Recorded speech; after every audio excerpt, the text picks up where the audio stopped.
Selamat datang orang-orang penakut yang kalau lewat jalan tengah malam lari. Kembali lagi di channel Pagi Mencekam. Kali ini saya akan menceritakan kisah seram yang berjudul Pengantin Jawa. Bagaimana kelanjutannya? Langsung saja. Selamat menyaksikan dan awas, ada di belakangmu.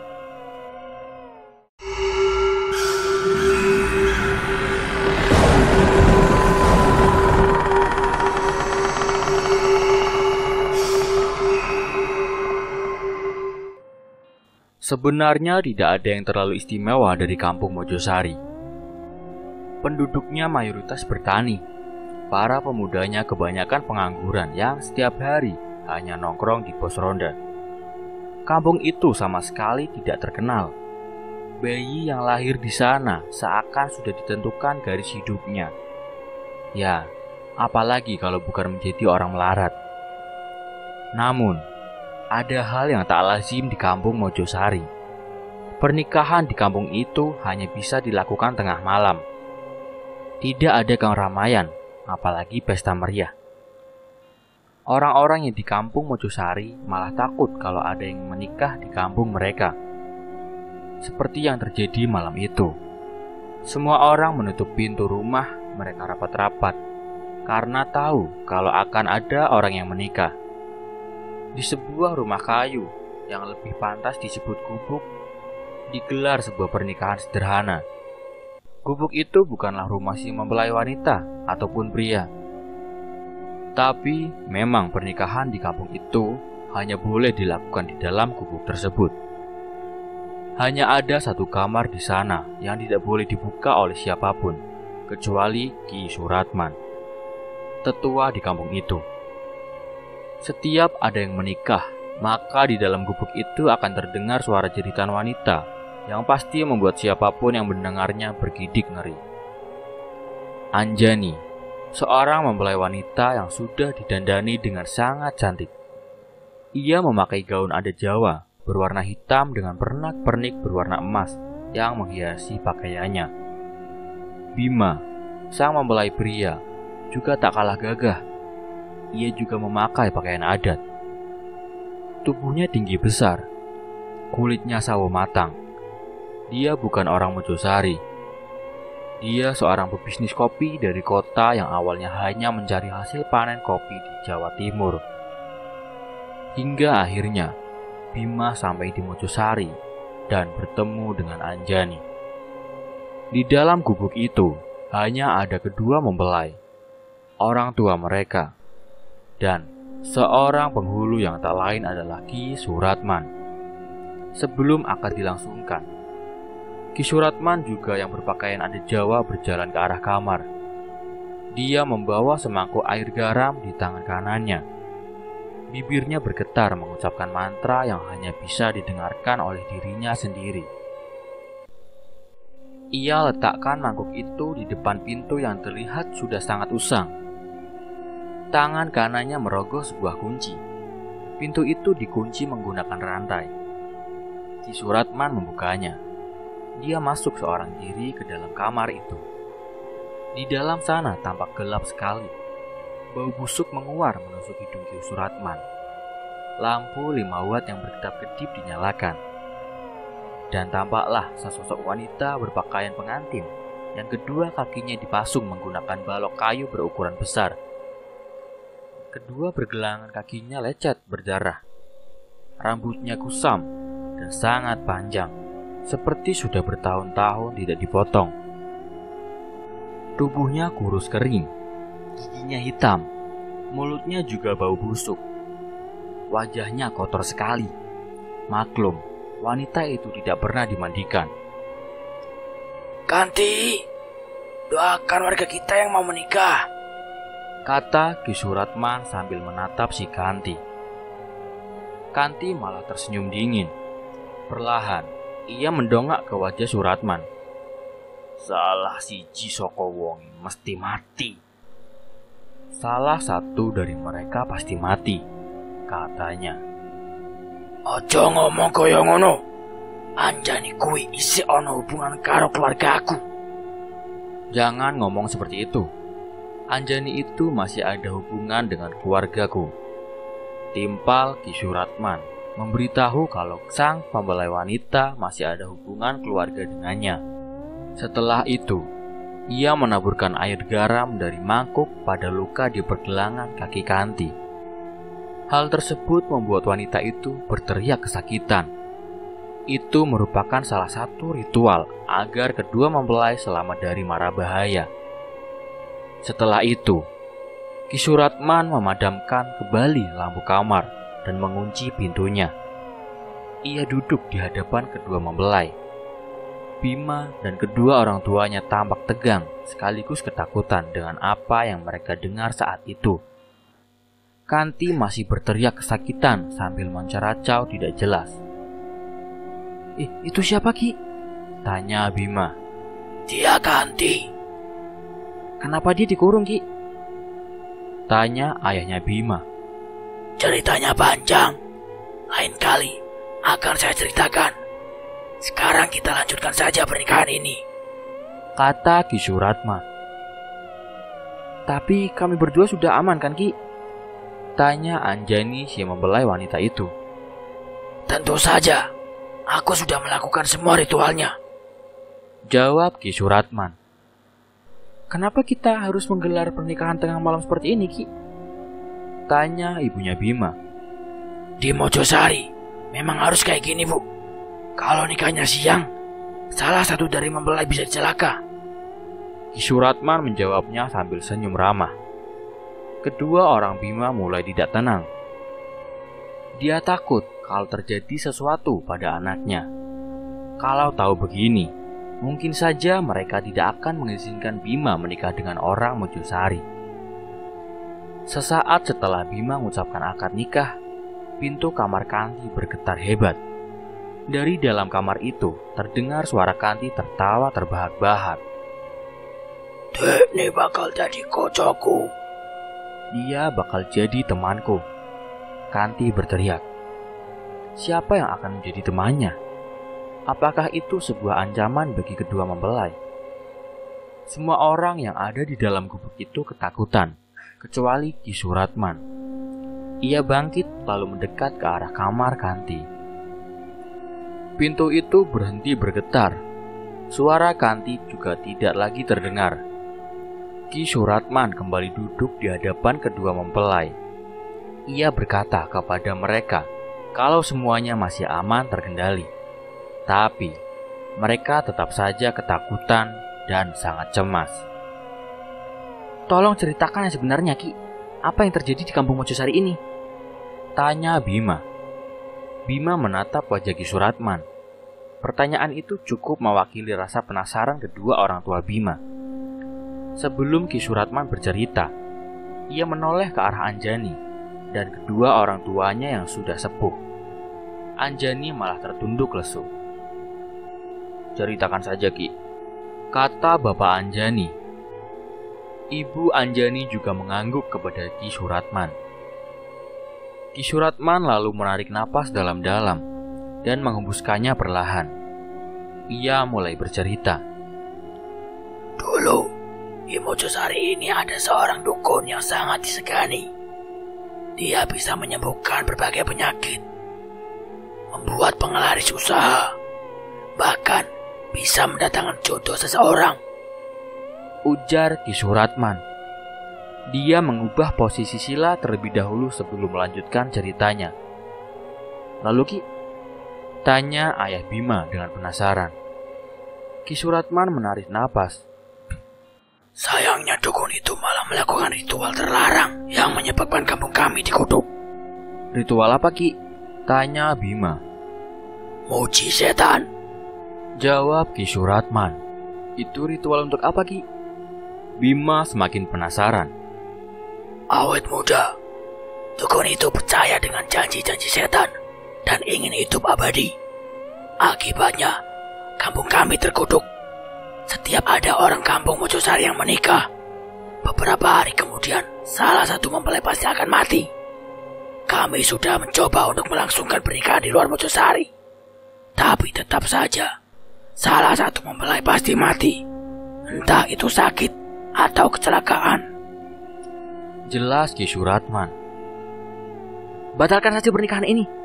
Bima, ayo kita pulang.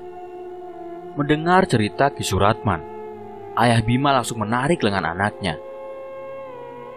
Ceraikan istrimu sekarang juga, tambah ibu Bima. Anjani tertunduk sambil menangis sesenggukan di pelukan kedua orang tuanya. Yang dia takutkan ternyata terjadi. Dari awal, Anjani sengaja tidak memberitahu Bima soal rahasia kampung Mojosari. Ia takut Bima tidak mau menikahinya. Enggak bu, aku udah terlanjur sayang sama Anjani, tutur Bima. Ia menatap ibunya dalam-dalam. Cari perempuan lain saja. Ini kamu setan, nanti kamu malah celaka, bentak ayah Bima. Cukup. Ki Suratman berdiri. Wajahnya kini penuh emosi. Itu membuat semua orang di ruangan terdiam dan hanya menyisakan suara tangis Anjani. Kedua orang tua Anjani tidak banyak cakap karena mereka sudah sangat tua. Mojosari bukan kampung setan. Kalau kalian tidak mau menikahkan anak kalian dengan Anjani, silakan ceraikan. Tapi ingat, Bima sudah pernah melakukan akad dengan orang Mojosari. Dan aku akan lepas tangan kalau nanti ada hal buruk yang menimpa anak kalian, ujar Ki Suratman. Bajingan! Ayah Bima merenggut baju Ki Suratman. Buru-buru Bima menahan ayahnya itu. Ayah, dengarkan Bima.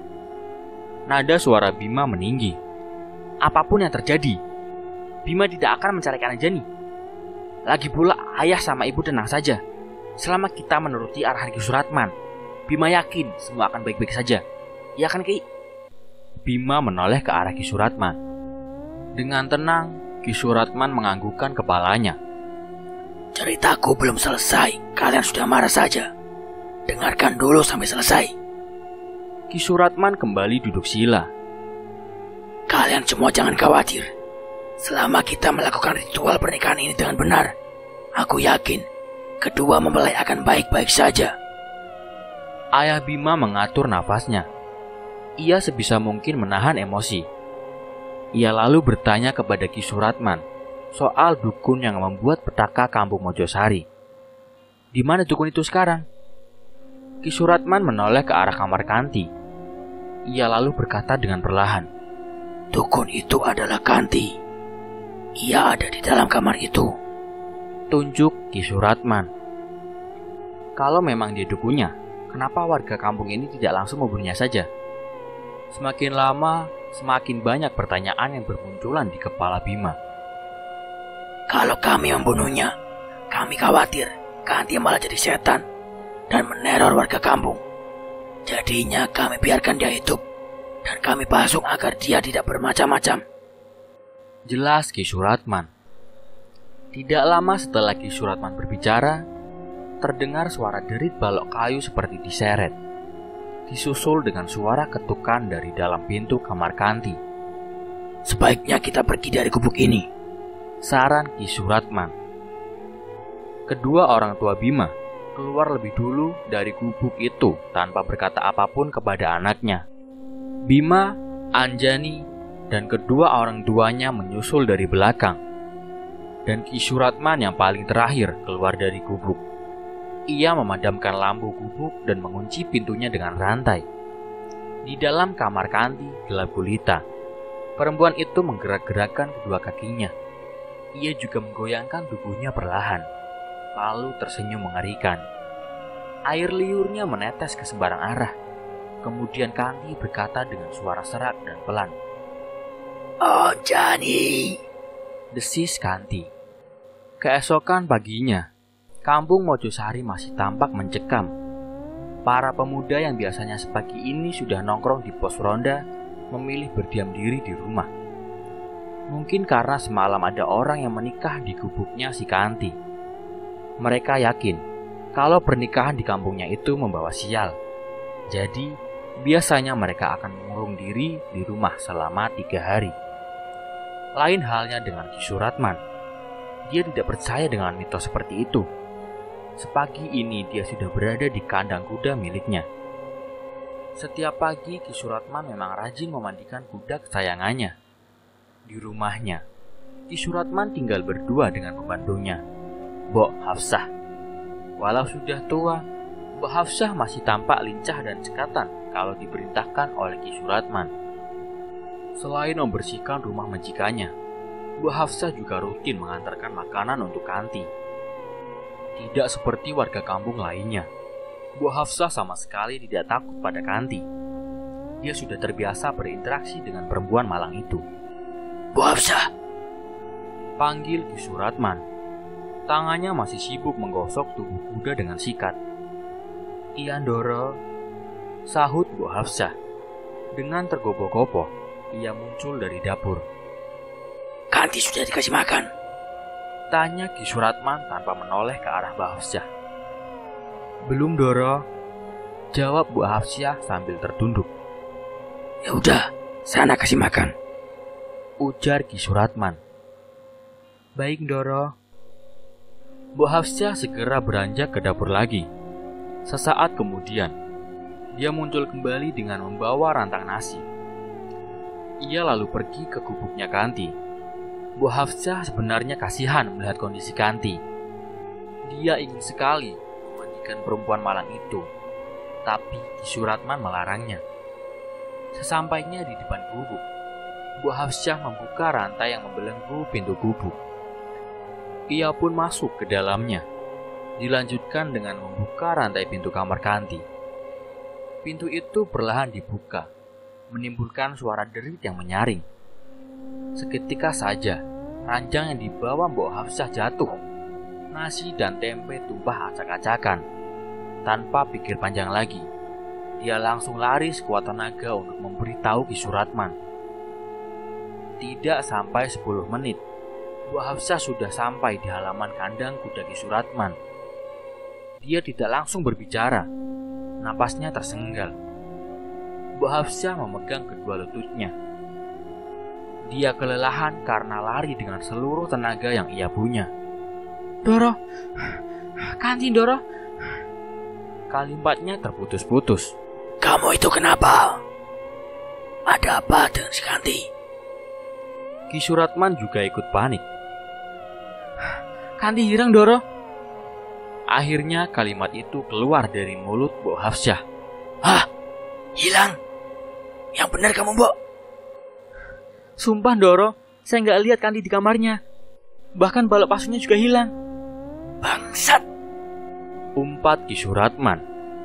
Dia masuk ke dalam rumahnya untuk mengambil sebuah keris.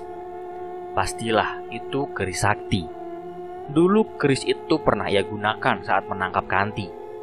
Ki Suratman pergi ke gubuk Kanti.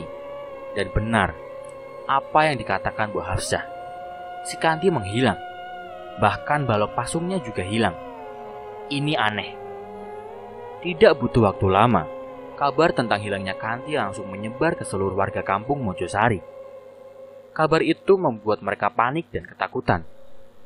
Jadi, selama Kanti dikabarkan hilang, kampung itu seketika tambah sepi. Hanya orang-orang pilihan Ki Suratman saja yang berkeliaran setiap malam untuk mencari keberadaan Kanti. Tidak terkecuali dengan Bima dan Anjani. Sudah beberapa hari ini mereka berdiam diri di rumah. Bima sudah punya rencana akan membawa Anjani ke kota. Dia yakin kehidupan mereka di sana akan lebih nyaman ketimbang di Mojosari. Malam itu Anjani sedang mematut diri di depan cermin sambil menyisir rambutnya yang panjang. Bima masuk ke dalam kamar dan langsung menyentuh kedua pundak istrinya itu. Dari pantulan cermin, Bima memperhatikan paras istrinya yang cantik. Anjani pun tersenyum. Bima memeluk istrinya, lalu membaringkannya di atas kasur. Namun, baru saja Bima hendak merangkul istrinya, tiba-tiba Anjani berteriak. Ia melihat bayangan Kanti di pantulan kaca. Sayang, kenapa? Tanya Bima kaget. Tadi ada Kanti di cermin. Napas Anjani terengah-engah. Raut wajahnya sangat ketakutan. Mana? Nggak ada kok, kata Bima. Bayangan itu menghilang. Padahal, jelas-jelas Anjani baru saja melihat Kanti berpakaian pengantin sedang berdiri di cermin. Anjani juga melihat kalau kedua kaki Kanti masih dipasung. Sesaat setelah Anjani melihat bayangan Kanti, tiba-tiba ia meringis kesakitan. Tangannya mencoba menggapai-gapai punggungnya yang terasa ada sesuatu. "Ada apa sayang?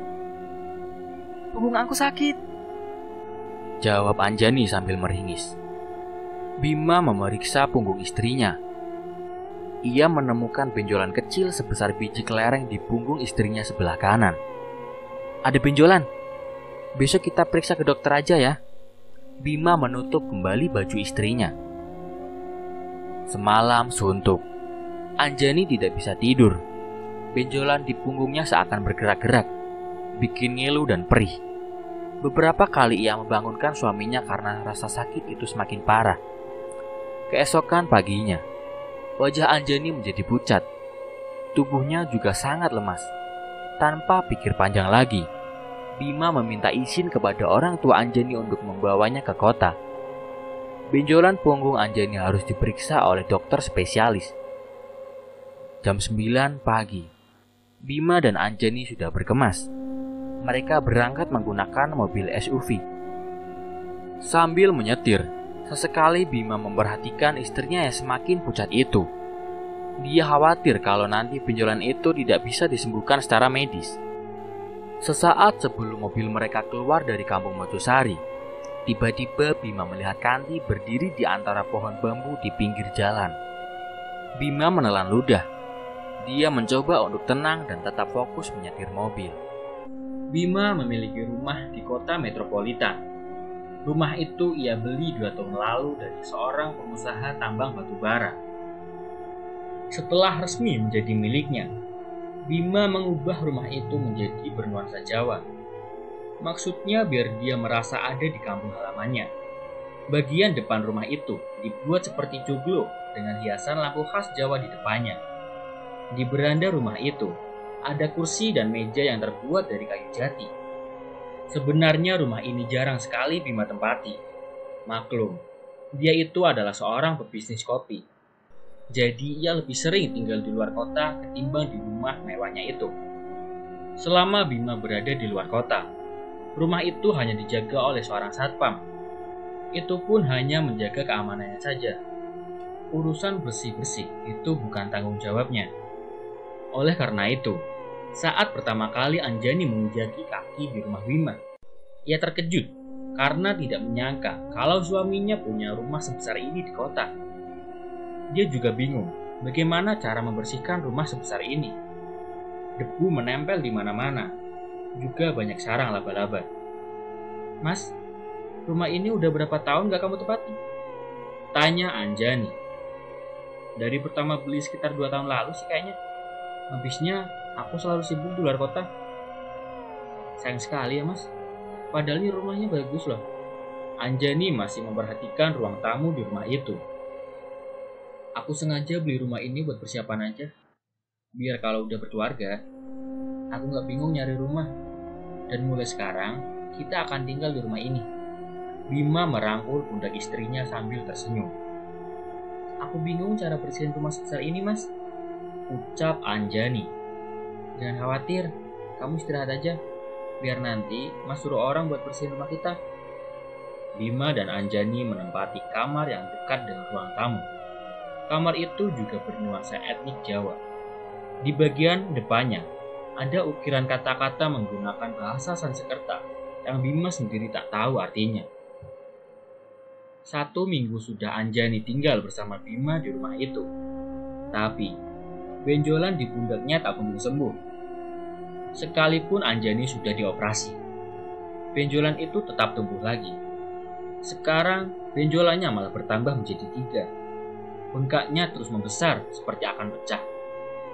Bima sudah membujuk Anjani untuk dirawat di rumah sakit saja, tapi dia tetap tidak mau. Anjani tidak mau menjadi orang pesakitan. Dia ingin tetap mendampingi suaminya di rumah. Akhirnya, dokterlah yang setiap hari berkunjung ke rumah Bima untuk memeriksa secara rutin kondisi Anjani. Sayangnya, semakin lama kondisi Anjani semakin memburuk. Benjolan itu memang sudah agak kempes, tapi warna kulit punggungnya semakin memar dan busuk. Sekarang Anjani hanya bisa berbaring di tempat tidurnya. Di saat seperti itu, Anjani meminta sesuatu pada Bima. Itu adalah permintaan pertamanya dari semenjak mereka menikah. Walau Bima ini terbilang kaya, tapi Anjani tidak pernah meminta apapun kepada suaminya. Baginya, hidup bersama Bima sudah lebih cukup. "Mas, aku boleh minta sesuatu?" tanya Anjani dengan nada bicara yang pelan. Ia menoleh perlahan ke arah suaminya yang sedang duduk di tepi tempat tidur. "Boleh sayang, kamu mau minta apa?" "Aku minta dibelikan balon berbentuk hati warna merah jambu. Mas masih ingat kan? Pertama kita ketemu di pasar malam itu, Mas ngasih aku balon berbentuk hati." "Iya sayang, hari ini juga akan aku belikan," kata Bima sambil mengecup kening istrinya. Tak butuh waktu lama, Bima bisa menemukan balon gas warna merah jambu dan berbentuk hati. Balon itu ia ikatkan di tempat tidur Anjani dan dibiarkan melayang di atasnya. Malam itu mereka tidur bersama. Bima memeluk tubuh istrinya yang semakin kurus. Ia sangat mencintai Anjani. Pada tengah malam, Anjani membangunkan suaminya. Wanita itu terlihat segar, wajahnya juga tidak pucat lagi. Dalam kondisi mengantuk, Bima terbangun. Ia terkejut melihat Anjani bisa bangun. "Mas, aku sembuh," kata Anjani sambil tersenyum. "Wah, alhamdulillah kalau gitu." Bima sangat senang melihat wajah istrinya yang tampak segar. "Mas, temani aku yuk," ajak Anjani. Ia turun dari tempat tidur. "Kemana?" Bima melirik jam dinding. Masih jam 2 dini hari. "Ke kolam renang belakang rumah kita." Bima mengiyakan ajakan istrinya. Dia pun turun dari tempat tidur. Lengan Bima ditarik oleh Anjani. Wanita itu terlihat sangat gembira. Malam-malam begini, Anjani berendam di kolam renang. Bima sudah melarangnya, tapi Anjani memang bandel. Sesekali dia malah mencipratkan air ke arah Bima. Tepat pada jam 3 dini hari, mereka berdua kembali ke tempat tidur. Bima memeluk tubuh istrinya, dan itu menjadi pelukan terakhir. Sebab, keesokan paginya, Anjani meninggal dunia. Dia tidur untuk selamanya. Bima menangis. Bahkan ia berteriak di samping jasad Anjani. Ia tidak menyangka kalau kebahagiaannya hanya sesekat itu. Orang tua Anjani dijemput. Begitupun dengan orang tua Bima. Mereka semua berkumpul di kamar Anjani.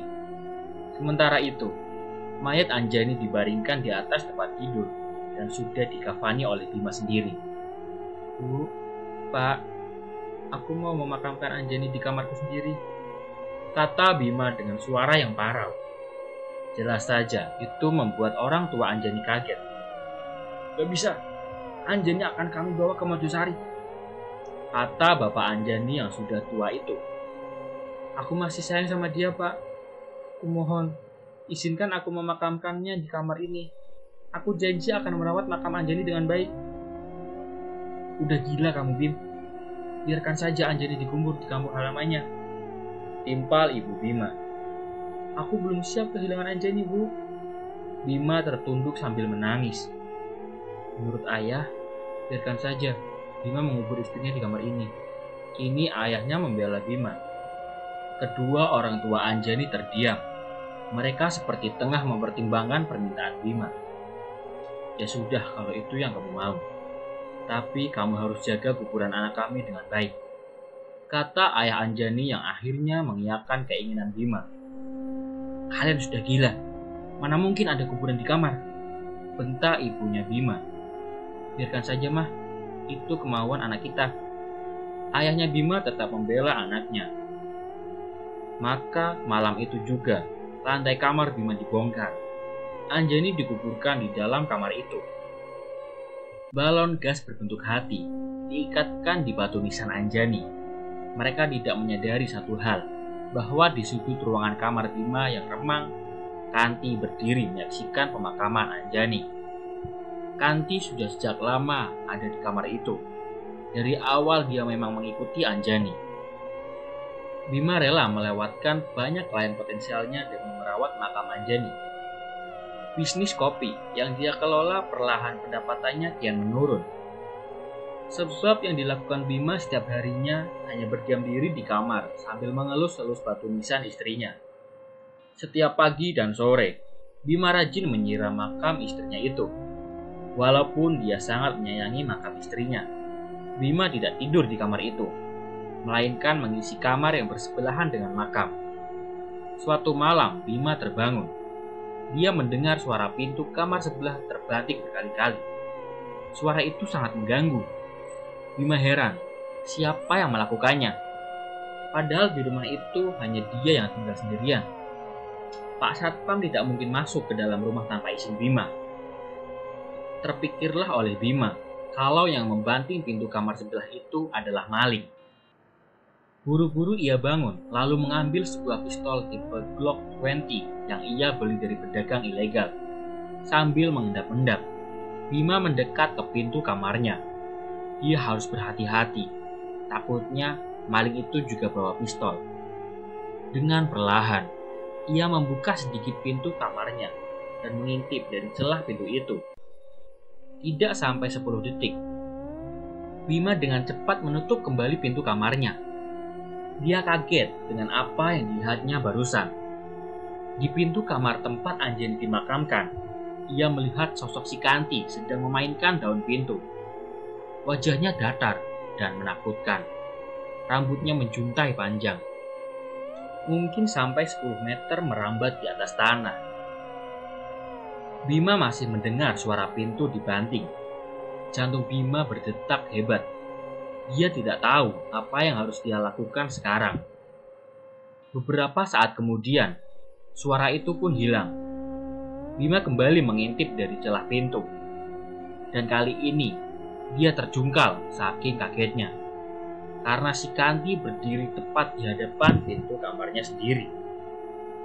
Pintu kamar Bima perlahan terbuka sedikit. Mungkin hanya 1 jengkal tangan orang dewasa. Masih dalam posisi duduk, Bima meringsut mundur sambil mengarahkan pistolnya ke pintu. "Salah aku apa? Kenapa kau terus menggangguku?" bentak Bima. Tidak ada sosok yang muncul dari balik pintu itu. Bima bangkit sambil terus waspada dia mendekat ke arah pintu. Dari balik pintu itu, ada seseorang yang melempar sebuah kain kafan yang tampak kotor. Masih ada butiran tanah pada kafan itu. Segera Bima ambil kain kafan itu. Terpikirlah sesuatu di kepalanya. Buru-buru ia keluar lalu masuk ke dalam kamar tempat Anjani dikuburkan. Bima mematung di depan pintu kamar istrinya. Kain kafan yang ia bawa seketika jatuh. Ada yang membongkar makam Anjani. Mayatnya digeletakkan begitu saja di atas lantai, tanpa kain kafan alias telanjang bulat. Bima lari keluar rumah untuk memanggil Mang Asep, satpam penjaga rumahnya. Ia meminta bantuan untuk menguburkan kembali mayat Anjani. Mang Asep yang malam itu sedang mendengkur di posnya, seketika terbangun karena Bima menggedor kaca jendela pos satpam. Mang Asep, tolongin saya, Mang," kata Bima dengan nada tinggi. Mang Asep pun dengan sigap memakai topi satpamnya dan keluar dari pos satpam. "Iya Pak, ada apa Pak?" tanya Mang Asep. Dia ikutan panik. Dalam hatinya, Mang Asep menebak-nebak kalau rumah majikannya itu kemalingan. "Ayo ikut saya butuh bantuan Mang Asep sekarang." "Siapa?" Mang Asep penasaran, lantaran jarang sekali malam-malam begini Bima membangunkannya. Bima menyuruh Mang Asep untuk menunggu di depan kamar.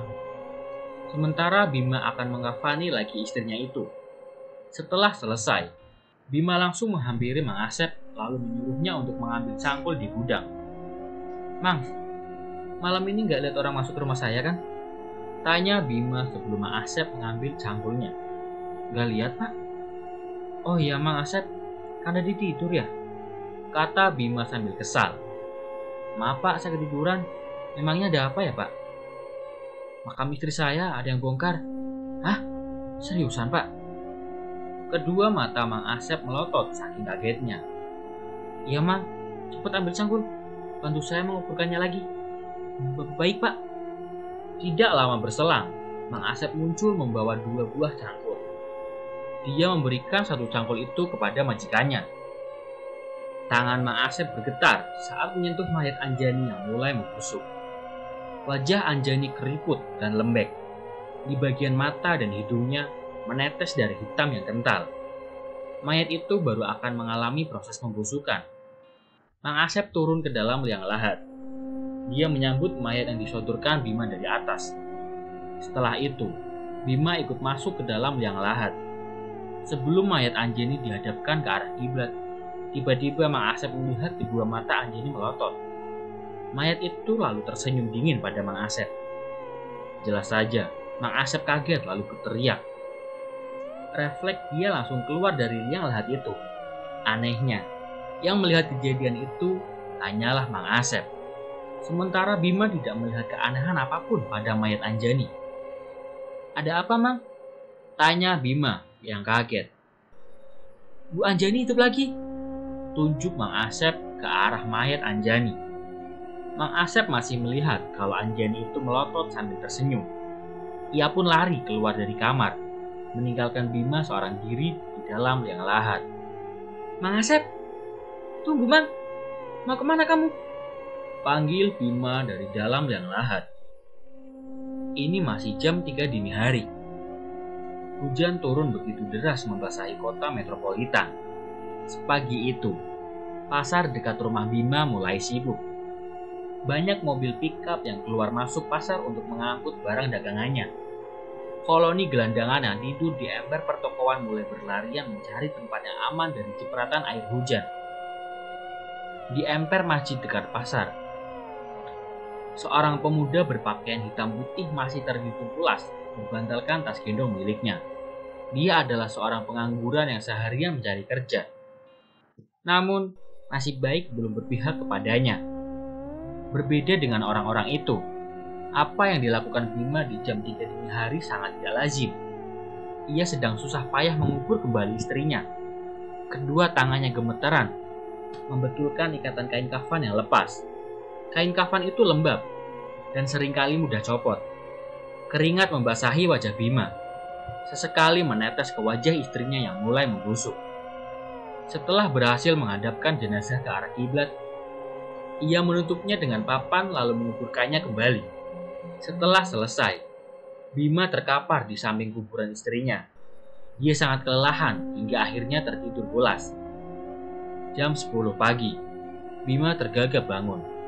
Kamar itu sangat kotor, tanah berserakan di mana-mana.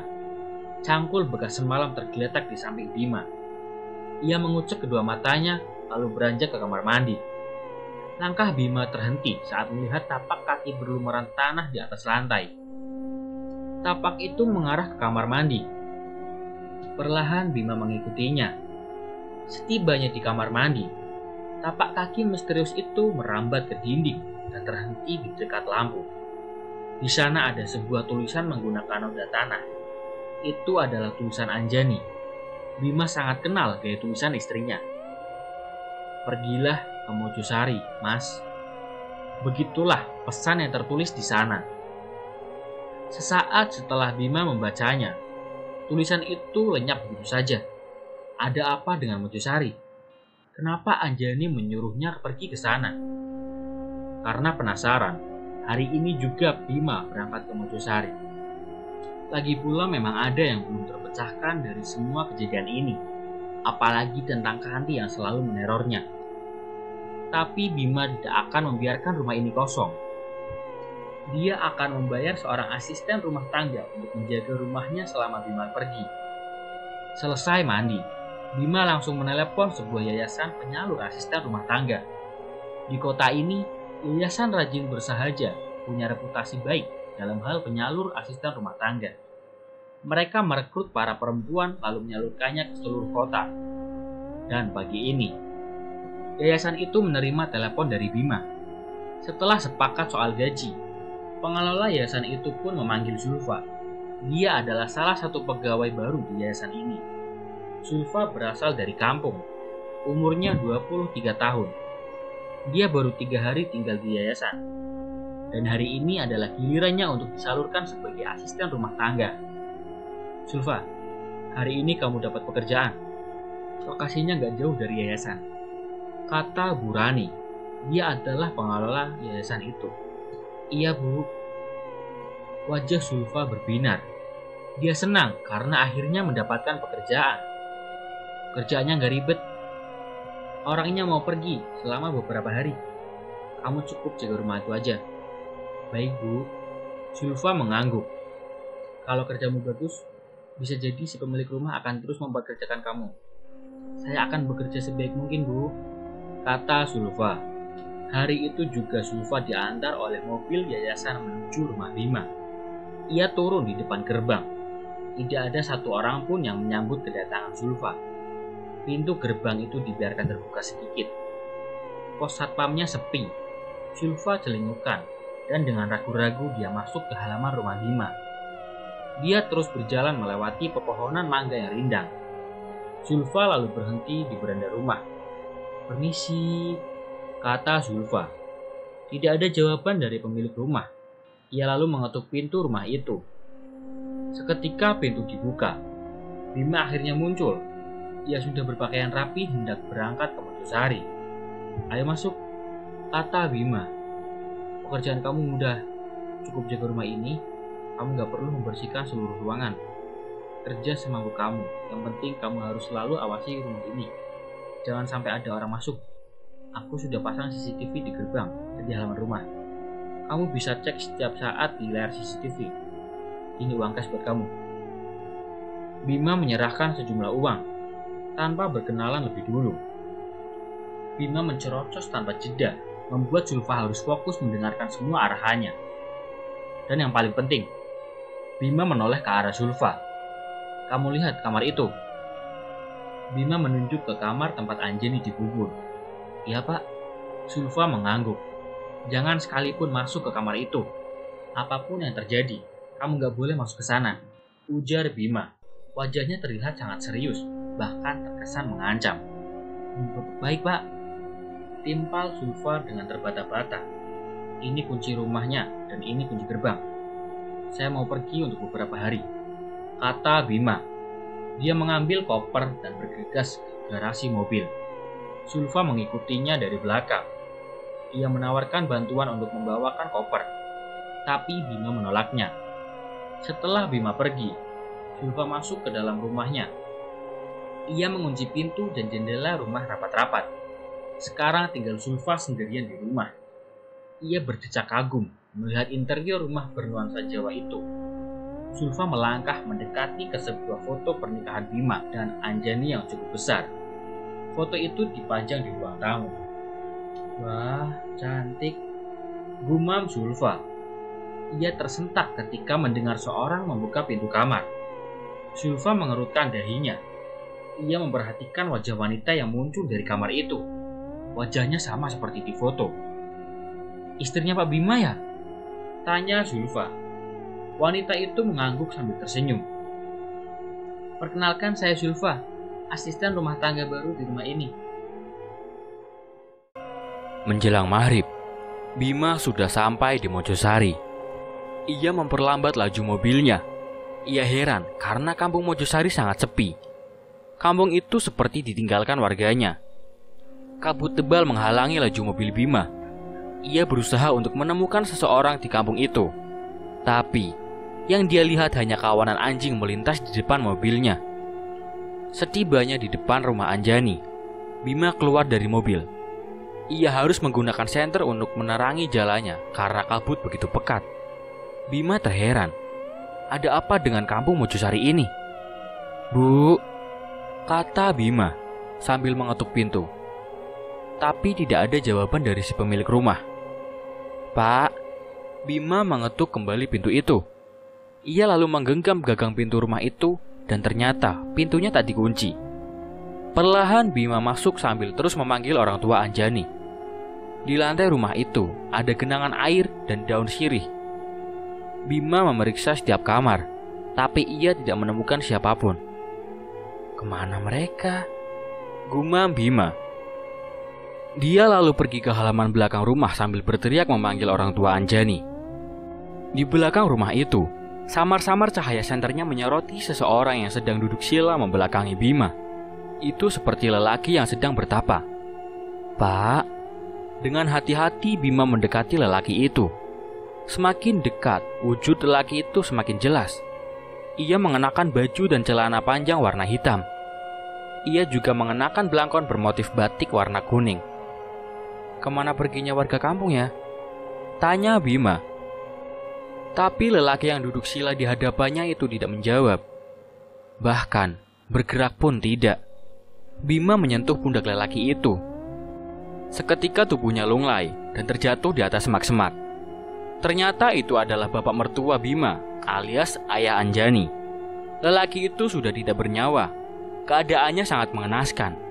Kedua bola matanya hilang. Ada lubang berukuran telunjuk jari di bagian leher. Melihat kejadian itu, Bima kaget sampai terjungkal. Napasnya terengah-engah. Ia bergegas pergi dari sana. Dengan panik ia lari menuju rumah Ki Suratman. Bima agak kesulitan mencari jalan. Kabut itu membatasi jarak pandangnya. Dengan susah payah, akhirnya Bima tiba di rumah Ki Suratman. Rumah itu juga tidak terkunci. Bima menerobos masuk sambil memanggil nama Ki Suratman dengan nada tinggi. Di lantai rumah Ki Suratman juga ada genangan air dan daun-daun sirih yang berserakan. Dengan tergesa-gesa, ia membuka pintu kamar Ki Suratman. Di dalam kamar itu ada Ki Suratman yang sedang hikmat melakukan sebuah ritual. Ia duduk sila sambil mengacungkan keris pusakanya ke langit. Kedua matanya terpejam. Bibirnya bergetar mengucapkan mantra. "Ki," sapa Bima sambil pelan-pelan mendekati Ki Suratman. Bima menyentuh pundak lelaki itu.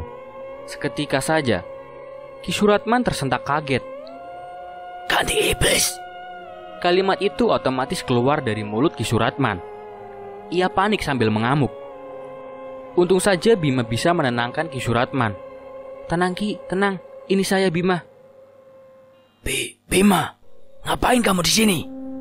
tanya Ki Suratman. "Saya mau cari ibu mertua saya, Ki. Mereka kemana ya? Ada apa dengan mercusuari ini?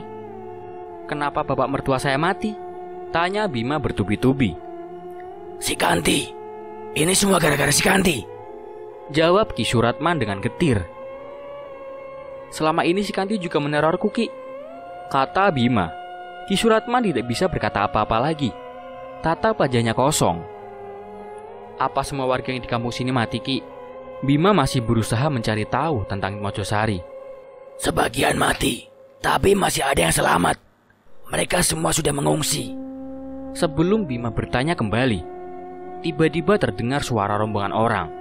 Mereka menyanyikan lagu berbahasa Jawa. "Mereka datang," kata Ki Suratman dengan wajah sangat cemas. "Mereka siapa, Ki?" Bima mengerutkan dahinya. Karena penasaran, ia tengok rombongan itu dari balik jendela. Betapa terkejutnya Bima saat melihat ada sebuah arak-arakan tanpa wujud.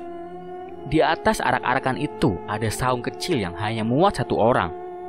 Di saung itu ada si Kanti yang sedang duduk sambil menatap lurus ke depan. Bima heran. Arak-arakan itu berjalan sendiri tanpa ada yang menggotong. Kanti menoleh ke arah Bima. Wanita itu tidak tersenyum sedikit pun. Tatapannya datar dan begitu dingin. Itu membuat Bima menjauh dari jendela. "Jangan dilihat," bisik Ki Suratman. Arak-arakan itu sudah pergi. Bima dibawa oleh Ki Suratman menuju kampung tetangga. Warga Mojosari yang masih hidup mengungsi di sana. Kata Ki Suratman, ibu mertua Bima juga ikut mengungsi di kampung tersebut. "Aku turut berduka cita atas kematian istrimu," kata Ki Suratman membuka obrolan sambil berjalan. "Ini masih ada hubungannya dengan Mojosari, Ki. Anjani mati dengan cara yang tidak wajar," timpal Bima. "Ternyata kau menikahi Anjani di gubuk itu. Si Kanti sudah bukan manusia lagi. Dia sudah menjadi sekutu setan dan istrimu adalah tumbal kelima. Dengan begitu, Kanti sudah menyempurnakan ilmu hitamnya." Jelas Ki Suratman. Jadi, Sudah ada pengantin yang meninggal sebelum aku menikahi Anjani? Tanya Bima. Ia menghentikan langkahnya. Iya, sebelum Kanti dipasung, sudah ada 4 pengantin wanita yang mati. Sebelum kau menikahi Anjani, aku sempat menikahkan pasangan janda dan duda di gubuk si Kanti. Sampai sekarang mereka masih hidup. Dugaanku, Kanti ini hanya menumbalkan pengantin yang masih perawan saja, kata Ki Suratman. Mereka berdua berjalan kembali melewati jalan setapak. Kalau memang Kanti sudah menyempurnakan ilmu hitamnya, kenapa dia masih menggangguku, Ki? Kalau itu, aku tidak tahu, jawab Ki Suratman dengan singkat. Bima tidak menimpali lagi. Ia mengarahkan cahaya senter ke jalan setapak. Setelah pernikahan kalian, Mojosari dilanda penyakit. Penyakit apa, Ki? Bima mengerutkan dahinya. Ada benjolan di punggung mereka. Semakin lama semakin besar. Setelah itu kempes, dan mereka mati satu persatu dengan mengenaskan. Penyakit itu sama persis dengan yang dialami istriku, Ki. Ki Suratman mengangguk. Awalnya kami warga kampung mengobati benjolan itu dengan daun sirih. Tapi tetap tidak berhasil. Dokter pun tidak sanggup menyembuhkan penyakit ini, lanjut Ki Suratman. Ki Suratman menghentikan langkahnya. Dari kejauhan, ia melihat ada seorang yang mendekat. Ia pun menarik tangan Bima, mengajaknya untuk bersembunyi di balik pohon. Dengan hati-hati, Ki Suratman dan Bima mengintip dari balik pohon itu. Itu Burhan, salah satu warga kampung Mojosari. Burhan berjalan sempoyongan sambil menggapai-gapai benjolan di punggungnya. Ia meringis kesakitan, lalu terjatuh tersungkur. Bima hendak menolong lelaki itu, tapi Ki Suratman menahannya. Jangan, kau lihat itu. Ki Suratman menunjukkan ke pohon yang menjadi sandaran Burhan. Dari atas pohon, perlahan merayap sosok wanita berjubah hitam. Kukunya juga hitam dan panjang. Ia mendekati Burhan yang sedang kesakitan di bawah pohon. Sosok wanita itu melilit leher Burhan dengan rambutnya yang panjang. Ia kemudian menarik tubuh lelaki itu ke atas pohon. Wanita itu menjongkel kedua mata Burhan dengan kukunya yang hitam dan panjang. Burhan berteriak kesakitan. Sesaat kemudian, suara Burhan tidak terdengar lagi. Lehernya ditusuk menggunakan kuku oleh wanita itu. Setelah Burhan mati, tubuhnya dijatuhkan begitu saja dari atas pohon. Ayo kita pergi dari sini, ajak Ki Suratman. Di kamar Bima ada sebuah lemari besar yang ada cerminnya. Malam itu, Anjani duduk menghadap lemari. Ia minta rambutnya disisir oleh Zulfa. Seharian bersama Zulfa, Anjani tidak banyak bicara. Dia terkesan selalu murung dengan wajahnya yang amat pucat. Rambut Bu Anjani bagus ya, puji Zulfa sambil tersenyum memandangi wajah majikannya di cermin. Anjani tidak menimpalinya. Ia menatap cermin dengan tatapan kosong. Kalau boleh tahu, Bu Anjani ini asli mana? Tanya Zulfa. Mojosari, jawabnya dengan singkat. Itu di Jawa ya? Anjani mengangguk pelan. Bu Anjani, kok di rambutnya banyak tanah? Zulfa membersihkan butiran tanah yang menempel di rambut Anjani. Aku bersihin dulu ya, Bu, lanjut Zulfa. Ia meniup butiran tanah yang menempel di sela-sela rambut Anjani. Tidak lama berselang, terdengar suara seseorang mengetuk pintu. Bu, ada yang ngetokin pintu. Zulfa cek dulu ya. Zulfa pun beranjak dari kamar Bima. Setelah ditelusuri, ternyata suara itu bersumber dari kamar tempat Anjani dikuburkan. Zulfa ingin sekali memeriksa kamar itu, tapi ia tidak diizinkan masuk oleh Bima. Halo, apakah ada orang di dalam? Tanya Zulfa. Tidak ada jawaban sama sekali, tapi suara ketukan pintu masih terdengar. Kemudian pintu itu terbuka sedikit. Suara deritanya terdengar nyaring. Zulfa mundur 3 langkah. Ia menjauh dari pintu itu. Apapun yang terjadi, ia tidak akan masuk ke dalam kamar itu. Kamu siapa? Tanya Zulfa tanpa melihat seorang pun yang muncul dari kamar itu. Zulfa yakin masih ada seseorang yang menghuni rumah ini. Kanti, jawab seorang perempuan dari balik pintu kamar. Suara itu terdengar parau, seperti orang yang sedang sakit. Bima tiba di kampung tetangga. Ternyata para pengungsi dari Mojosari tidak tinggal di rumah warga, melainkan dibuatkan tenda dari terpal. Warga kampung di sana awalnya takut kedatangan pengungsi dari Mojosari. Mereka takut penyakit itu menular. Namun, setelah berunding, akhirnya pengungsi Mojosari dibuatkan tenda yang letaknya jauh dari permukiman warga. Tenda pengungsi itu dibersebelahan dengan pemakaman umum. Tidak butuh waktu lama bagi Bima untuk menemukan ibu mertuanya, Rusmanah, ibu Anjani. Saat itu sedang duduk di atas kursi plastik di luar tenda. Ia mendongak ke langit yang mulai gelap.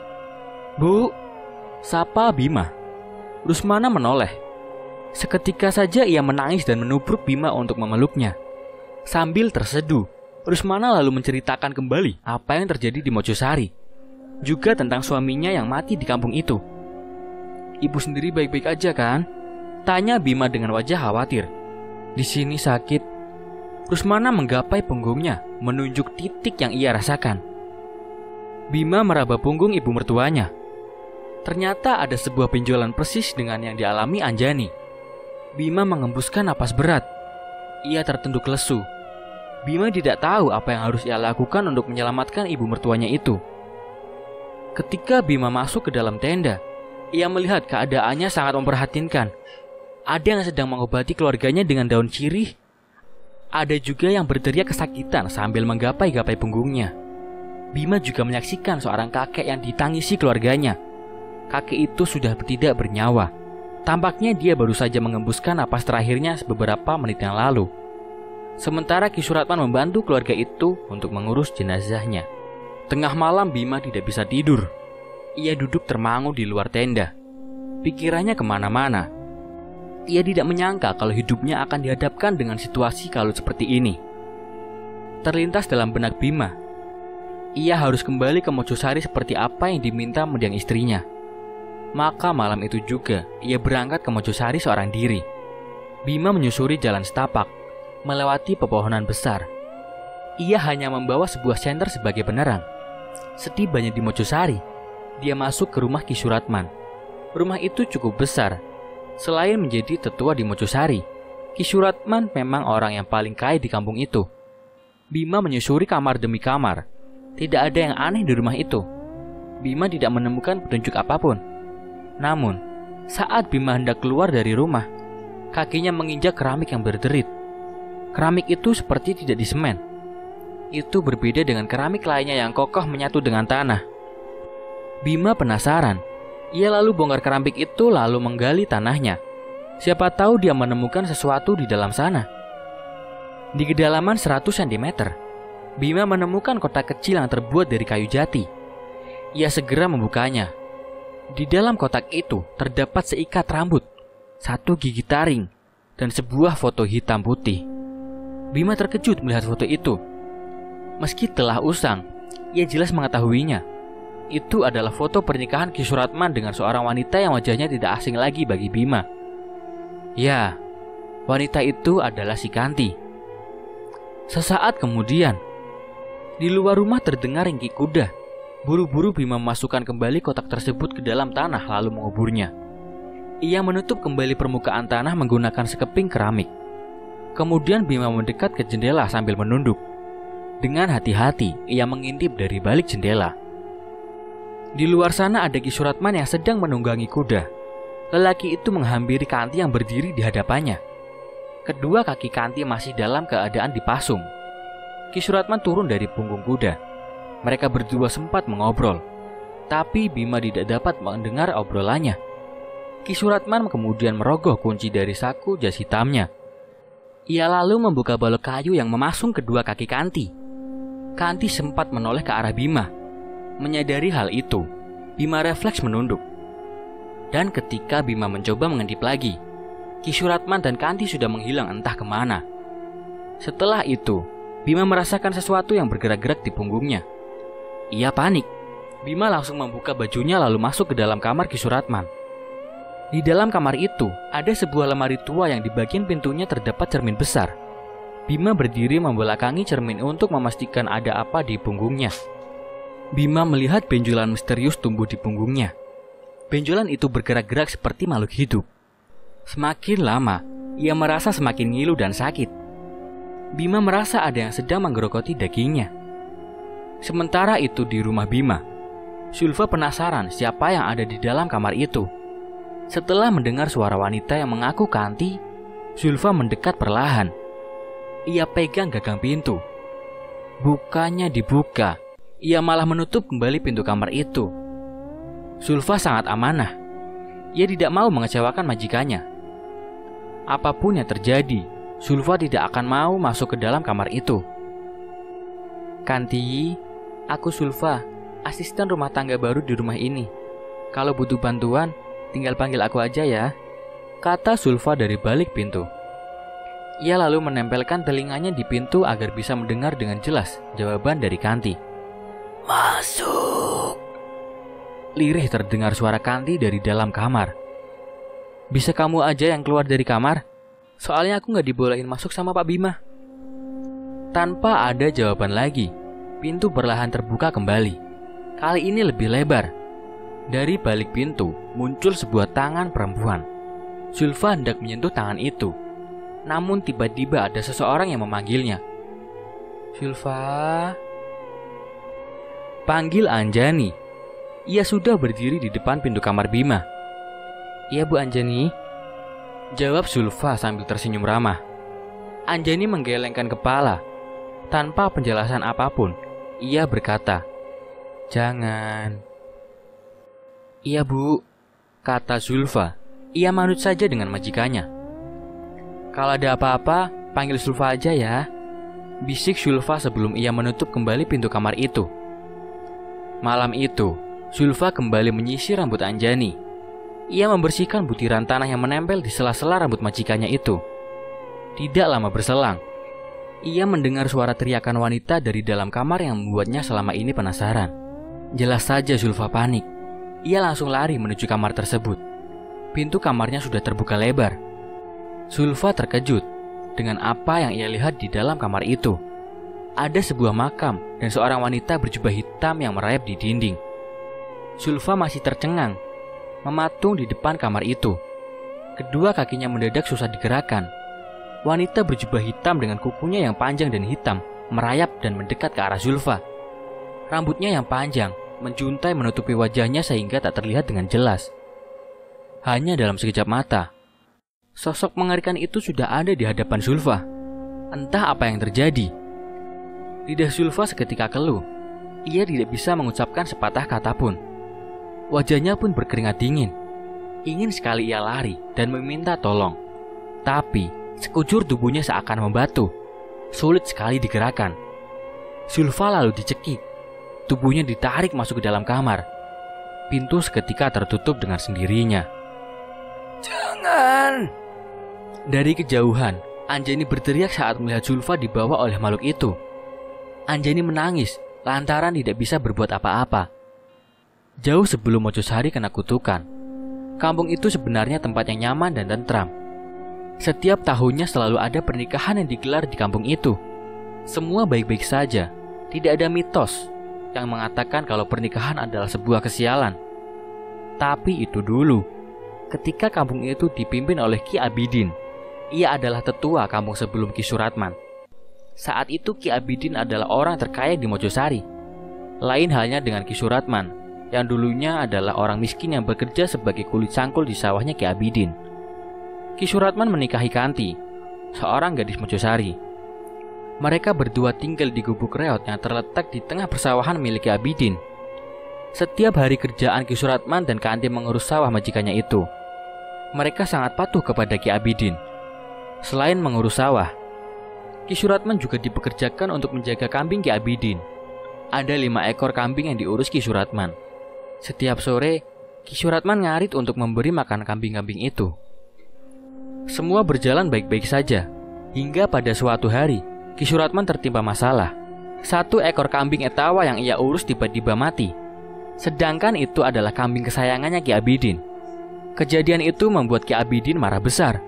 Ki Suratman dimaki-maki. Kanti juga tidak luput dari amarah Ki Abidin. Padahal kematian kambing itu bukan kesalahan Ki Suratman, sebab ia sudah mengurusnya dengan baik. Kematian kambing itu murni disebabkan oleh penyakit. Bangsat kau Suratman! Kau apakan kambingku? Hah? Sumpah Ki, aku sudah mengurusnya dengan benar. Sekarang memang sudah musim penyakit Ki, jawab Ki Suratman. Alah, alasan saja kamu. Kamu dan istrimu memang kacau sialan. Ki Suratman tidak terima dicaci separah itu. Ia sangat sakit hati. Ia berjanji akan melakukan apapun demi balas dendam kepada Ki Abidin. Tengah malam Ki Suratman pergi ke hutan Gantarawang. Itu adalah hutan terlarang dan sangat angker. Hutan itu sangat jarang dijamah manusia. Semua orang tahu kalau di sana ada sumur keramat yang menjadi sarang setan. Konon dulunya di sana ada pengantin perempuan yang mati bunuh diri dengan cara loncat ke dalam sumur. Ki Suratman ingin meminta petunjuk kepada roh pengantin itu agar bisa kaya dan menjadi terhormat di Mojosari. Lebih dari itu, ia ingin membunuh Ki Abidin dengan cara gaib. Setelah sempat nyasar, akhirnya Ki Suratman berhasil menemukan sumur keramat itu. Sumur itu dirimbuni semak belukar. Ki Suratman harus membersihkannya terlebih dahulu sebelum melakukan ritual. Ki Suratman duduk sila di depan sumur sambil membakar kemenyan untuk mengundang makhluk gaib. Ia tidak tahu kalau di atas pepohonan banyak makhluk halus yang sedang memperhatikan tingkahnya. Tidak lama setelah menyan itu dibakar, muncul sesosok wanita berjubah hitam dari dalam sumur. Ia merayap mendekat ke arah Ki Suratman. "Nyai, tolong aku. Aku mau kaya raya dan balas dendam kepada Ki Abidin," bisik Ki Suratman sambil terus menunduk. Wanita itu menjulurkan lidahnya yang panjang, lalu menjilati pipi Ki Suratman. Kemudian dari dalam mulutnya, ia mengeluarkan segumpal daging berwarna hitam pekat. Istrimu harus makan ini, kata makhluk mengerikan itu dengan suara parau. Baik, Nyai. Ki Suratman mengambil gumpalan daging itu lalu memasukkannya ke dalam kantong plastik hitam. Sebelum subuh, Ki Suratman sudah tiba di saungnya. Kanti masih tidur pulas. Buru-buru Ki Suratman membangunkan istrinya itu. "Kanti, bangun Kanti!" Ki Suratman menggujangkan tubuh istrinya. "Ada apa, Mas?" tanya Kanti masih dalam keadaan mengantuk. Ki Suratman mengeluarkan segumpal daging dari plastik hitam. "Makan ini." Ia menyodorkan daging tersebut ke wajah mulut Kanti. Kanti menolak, sebab daging yang disodorkan suaminya bergerak-gerak seperti hidup. Ia merasa jijik. "Kamu harus makan ini, Kanti. Aku pengen sugih," bentak Ki Suratman. Ia lalu mencokoki Kanti, memaksanya untuk menelan daging tersebut. Ketika daging berhasil ditelan, punggung Kanti tiba-tiba terasa panas seperti dibakar. Kanti mengamuk dan berteriak seperti cacing kepanasan. Ki Suratman tidak tahu apa yang akan terjadi kepada istrinya itu. Di punggung Kanti, ada benjolan yang bergerak-gerak membuat Kanti semakin berteriak kesakitan. Ia pun jatuh pingsan. Dan keesokan paginya, saat Ki Suratman bangun, Kanti sudah tidak ada di saung. Ia menghilang entah kemana. Kampung Mojosari geger lantaran Ki Abidin dan semua keluarganya mati mengenaskan di rumahnya. Ada lubang di punggung mereka. Itu seperti bisul yang baru saja pecah. Di sisi lain, kejadian itu membuat Ki Suratman sangat bahagia. Akhirnya dia bisa balas dendam kepada majikannya itu. Ia merasa sangat puas. Sementara itu, si Kanti sudah dirasuki oleh makhluk jahat di dalam tubuhnya. Ia sering menghilang dan datang kembali secara tiba-tiba. Bahkan, Kanti sulit diajak bicara. Ia lebih banyak diam dan kadang mengerang sendiri kalau tengah malam. Kekayaan Ki Suratman memang bertambah dari waktu ke waktu. Dia juga menjadi tetua di Mojosari menggantikan Ki Abidin. Namun, yang tidak ia sadari adalah soal imbalan di balik keberhasilannya itu. Ki Suratman tidak tahu kalau kematian pengantin perempuan di kampungnya disebabkan oleh setan yang ia puja di sumur keramat. Ada seorang pengantin Jawa yang pernah bunuh diri di sumur itu. Roh pengantin itu cemburu dengan setiap mempelai perempuan yang baru menikah. Oleh karena itu, ia selalu mengincar pengantin perempuan dan membunuhnya. Setelah mengetahui hal itu, Ki Suratman tidak dapat membiarkan begitu saja kematian setiap mempelai perempuan di Mojosari. Ia pun sudah mendatangi sumur keramat itu. dan meminta agar tumbalnya diganti dengan kambing atau kerbau. Tapi tetap saja, setiap ada yang menikah di kampungnya, si mempelai wanita selalu mati. Bahkan kematian itu dengan cara yang sama, yaitu bermula munculnya benjolan di punggung mereka. Ki Suratman sempat mendapatkan petunjuk melalui mimpi. Ada seorang kakek tua yang memberitahu Ki Suratman kalau pengantin mau selamat, kanti harus dipasung dalam gubuk yang terpisah dari permukiman warga.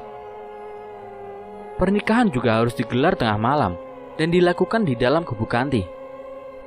Ki Suratman menuruti petunjuk dalam mimpinya itu. Ia lalu menikahkan pasangan janda dan duda. Hasilnya, pasangan itu selamat. Ki Suratman pun merasa berhasil.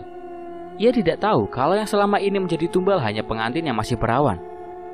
Hal itulah yang menyebabkan Anjani mati. Dia menjadi korban setan sumur keramat. Bima mengenakan kembali pakaiannya, lalu pergi dari rumah Ki Suratman. Namun, sebelum masuk ke dalam mobil, dari kejauhan ia mendengar suara perempuan meminta ampun. Bima tidak jadi pulang. Dengan penasaran, ia lalu mencari sumber suara perempuan itu. Setelah Bima telusuri, ia melihat Ki Suratman sedang menyeret paksa seorang perempuan tua. Perempuan itu tidak lain adalah Mbok Hafsah, pembantu Ki Suratman. Aku tak tahu apa yang telah kamu lakukan, Mbok. Teriak Ki Suratman sembari menyeret paksa Mbok Hafsah menuju ke sumur keramat. Ampun Ki, ampun. Bima terus mengikuti mereka dari belakang. Sesekali ia bersembunyi di balik pepohonan agar tidak ketahuan Ki Suratman. Setibanya di sumur keramat, Ki Suratman mendorong Mbok Hafsah hingga tersungkur di depan sumur. Warga kampung kena penyakit, ternyata gara-gara Mbok Hafsah. Ngapain Mbok di sumur keramat ini? Hah? Ki Suratman memarahi pembantunya itu. Ada garam yang ditaburkan di sekeliling sumur itu. Ia tahu kalau selama ini Ki Suratman melakukan pemujaan setan yang membuat warga Mojosari menderita. Tapi yang dilakukan Mbok Hafsah malah berakibat fatal. Setan penghuni sumur itu marah besar, sehingga wabah penyakit menyerang warga Mojosari. Kau harus menghentikan kutukan itu. Kasihan warga kita, Ki, kata Mbok Hafsah. Aku memang salah, Mbok.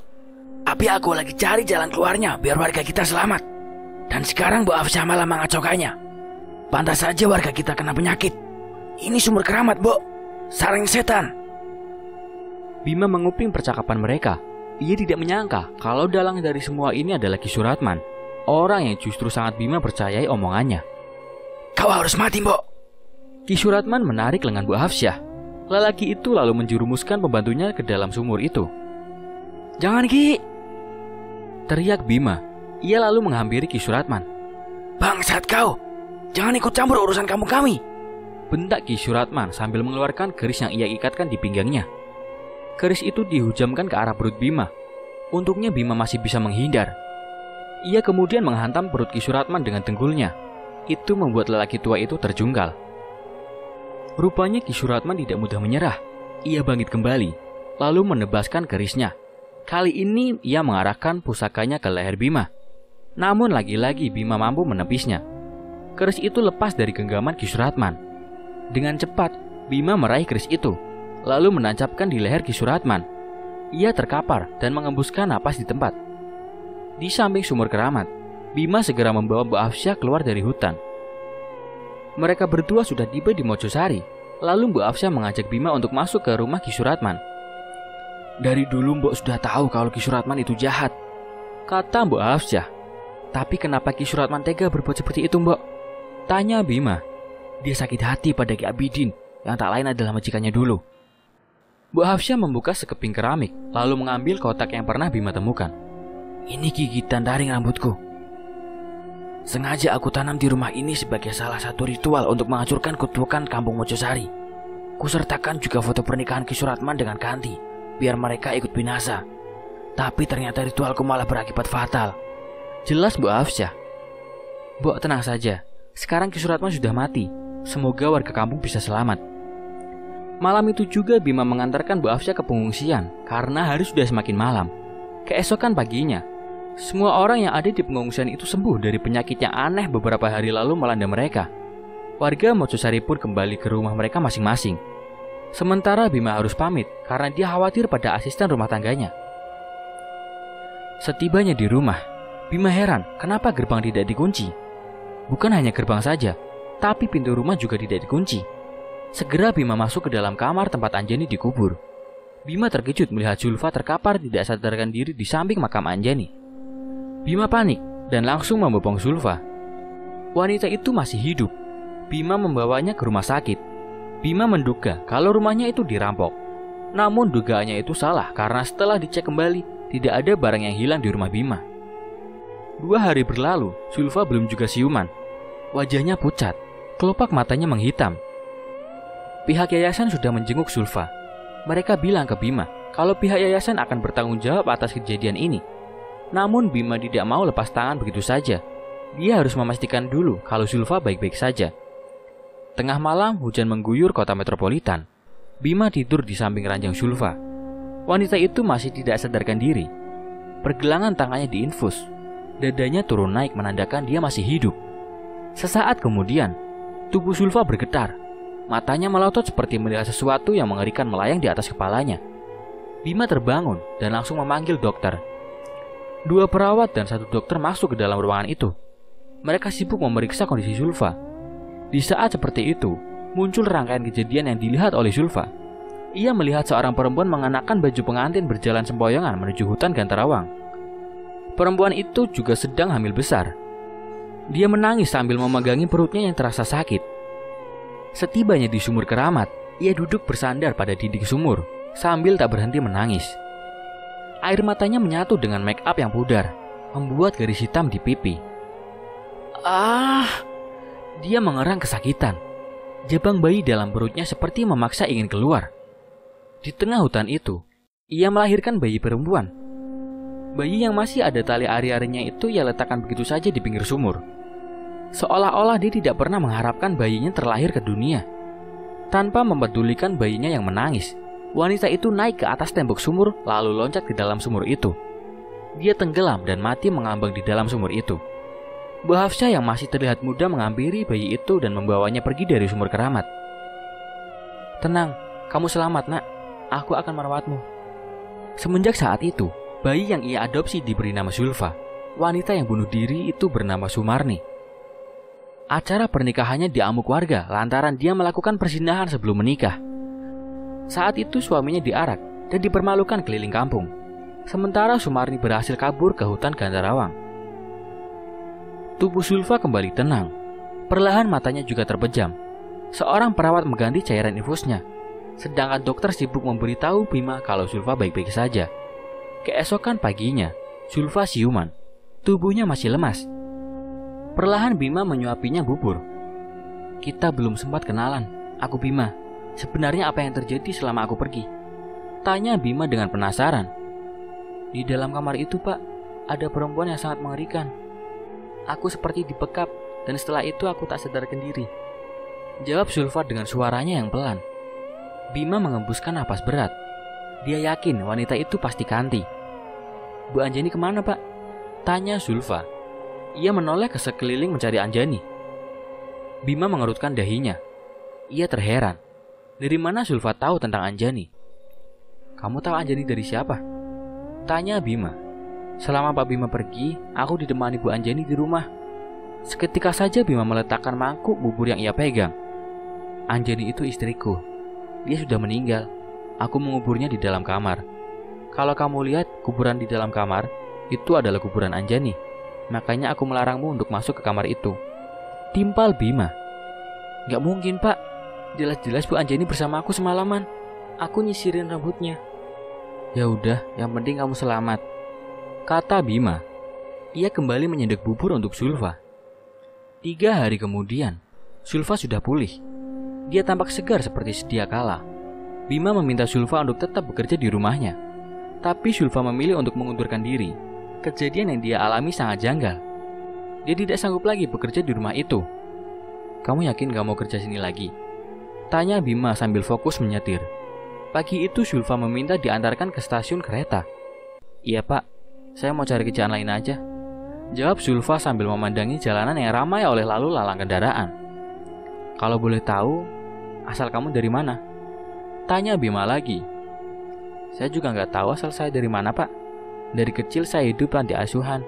Sampai sekarang saya nggak tahu siapa orang tua saya dan di mana asal saya." Tapi saya cukup beruntung punya orang-orang baik di panti asuhan. Bima mengangguk-ngangguk. Terus ini kamu mau kemana? Tanya Bima. Tiba-tiba saja suara besar dan serak keluar dari mulut Zulfa. Mojosari. Jelas itu bukan suara aslinya Zulfa. Bima terkejut. Mendadak dia menginjak rem mobil membuat Zulfa tersentak. Kenapa pak? Tanya Zulfa dengan panik. Napas Bima terengah-engah. Keringat membasahi dahinya. Tadi kamu bilang Mojosari? Bima menatap Zulfa yang duduk di sampingnya. Hah? Mojosari? Enggak pak, saya tadi bilang mau ke rumah teman saya. Zulfa menggelengkan kepalanya. Bima menelan ludahnya sendiri. Dia menarik napas mencoba untuk tenang. Klakson ramai berbunyi dari belakang mobil Bima. Para pengemudi lain geram karena Bima mengerem mendadak. Segera Bima menyalakan kembali mesin mobilnya itu. Mobil itu melaju kembali dengan kecepatan stabil. Setibanya di stasiun, Zulfa turun dari mobil Bima. Ia berterima kasih atas kebaikan Bima selama ini. Bima memberinya uang tambahan dan juga handphone. Di handphone ini ada nomorku. Kalau nanti kamu berminat kerja lagi di rumahku, telepon saja aku. Ujar Bima. Iya pak, terima kasih banyak. Mereka pun berpisah. Sambil tersenyum, Zulfa melambaikan tangan pada Bima. Berat rasanya Bima melepas Zulfa. Dia khawatir akan terjadi apa-apa pada wanita itu. Tapi Bima juga tidak bisa memaksa Zulfa untuk tetap bekerja di rumahnya. Sesaat sebelum pergi dari stasiun, Bima melicik kaca spion mobilnya. Dari pantulan kaca itu, ia melihat Zulfa berdiri di pinggir jalan sambil terus memperhatikan mobil Bima. Di samping Zulfa, Bima melihat sosok perempuan berambut panjang dengan pakaian hitam. Perempuan itu tak lain adalah Kanti. Bima mengerutkan dahinya. Ia lalu mengerjapkan kedua matanya. Seketika saja, sosok Kanti menghilang. Berikut adalah akhir dari cerita Pengantin Jawa. Nantikan cerita-cerita lainnya di channel Pagi Mencekam. Semoga yang like dan komen pada video ini senantiasa diberikan kesehatan. Masih bersama saya, Kang Tarhim. Sampai jumpa lagi.